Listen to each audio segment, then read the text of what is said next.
نماز کے دوران ادھر ادھر کے خیالات بہت آتے ہیں، اس کا کیا حل ہے؟ براہ کرم رہنمائی فرمائیں۔ اللہ کے نبی صلی اللہ علیہ وسلم فرماتے ہیں کہ اذا نودی بالصلاۃ، جب اذان ہوتی ہے ادبر الشیطان ولہ ذرات، تو شیطان کی خوف کے مارے ہوا خارج ہو جاتی ہے اور وہ بھاگتا ہے شہر چھوڑ کے۔ فرمایا مدینے سے تقریباً 80 کلومیٹر دور ہے الروحا شہر، یہ وہاں جا کے پناہ لیتا ہے، اتنا ڈرتا ہے اذان سے۔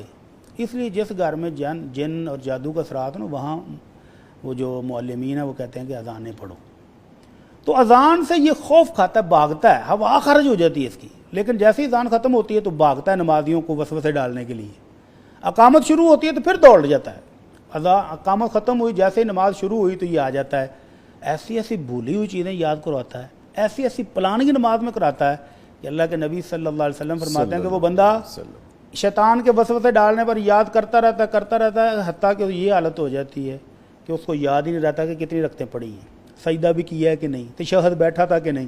ایک دم جب وہ اپنی ہوش میں واپس آتا ہے تو پتہ ہی نہیں کہ نماز میں ہے کہاں۔ تو آپ نے فرمایا کہ یہ نماز کے لیے ایک اسپیشل شیطان ہے جس کا نام ہے خنزب، اس کا کام ہی یہ ہے کہ نمازیں خراب کرے۔ تو آپ نے فرمایا جب کسی کو یہ محسوس ہو، اور صحابہ میں بھی تھے جن کو ایسا ہوتا تھا، حضرت عثمان بن ابی العاص رضی اللہ عنہ آئے، کہنے لگے اللہ کے رسول میں نماز پڑھتا ہوں تو شیطان ایسے ایسے برے وسوسے ڈالتا ہے کہ نماز ہی خراب کر دیتا ہے۔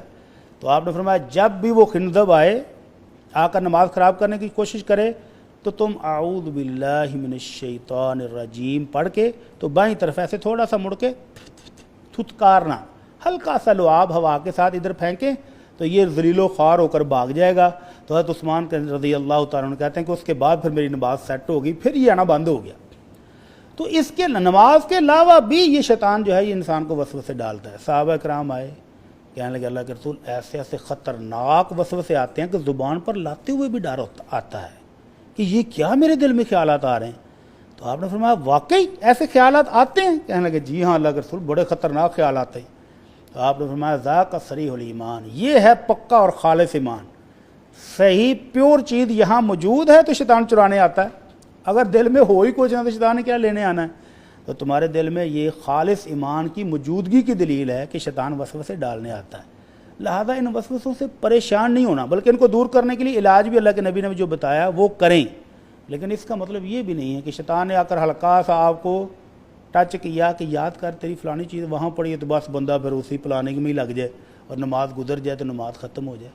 تو نماز میں پورا خشوع و خضوع رکھنے کے لیے ترجمے پر خیال کریں کہ میں پڑھ کیا رہا ہوں جی، اور یہ خیال کریں کہ میں کس ہستی کے سامنے کھڑا ہوں۔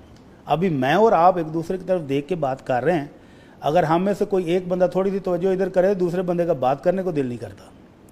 تو اللہ کے نبی صلی اللہ علیہ وسلم فرماتے ہیں اللہ کی رحمت نمازی کی طرف متوجہ ہوتی ہے جب تک وہ نماز میں غور کر کے اللہ کے سامنے کھڑا ہے، اللہ سے التجائیں کر رہا ہے۔ جب وہ پوری طرح محو رہتا ہے تو اللہ کی رحمت بھی اس کی طرف متوجہ رہتی ہے، اور جب وہ خیالات کی وادی میں مگن ہو جاتا ہے، ادھر ادھر گیا، تو اللہ کی رحمت بھی پھر اٹھ جاتی ہے، وہ بھی سائڈ پہ ہو جاتی ہے۔ ٹھیک ہے۔ تو اس لیے اس بھائی کو ایک تو نماز کے ترجمے پر خیال کرنا چاہیے، اور یہ ذہن میں بٹھا کے کہ میں کھڑا کہاں ہوں، اللہ کے سامنے کھڑا ہوں، تو پھر اس کے سامنے کیسی گریہ زاری ہونی چاہیے، اس کو دل میں بٹھا کے نماز پڑھے تو وسوسے نہیں آئیں گے، اور اگر آ جائیں تو اعوذ باللہ من الشیطان الرجیم پڑھ کے بائیں طرف 3 دفعہ تھتکار دے تو انشاءاللہ یہ وسوسے آنے بند ہو جائیں۔ بڑی صاحب نماز کے دوران بھی کیا جا سکتا ہے؟ یہ نماز کے دوران ہی کا ہے، آپ نماز پڑھ رہے ہیں، نماز کے دوران ہی آپ اپنی بائیں جانب، ساتھی پر نہیں جو پسات کھڑا ہے بلکہ اپنے اس کندھے کی طرف بائیں طرف منہ کر کے ہلکا سا، اس میں کوئی لعاب زیادہ نہیں گرا، ہلکا سا ہوا کے ساتھ لعاب ہے، اس کو تھتکارنا کہتے ہیں۔ ٹھیک ہے، تو یہ شیطان کو ذل و خوار کر دے گا، وہ دفع ہو جائے گا۔ ٹھیک ہے۔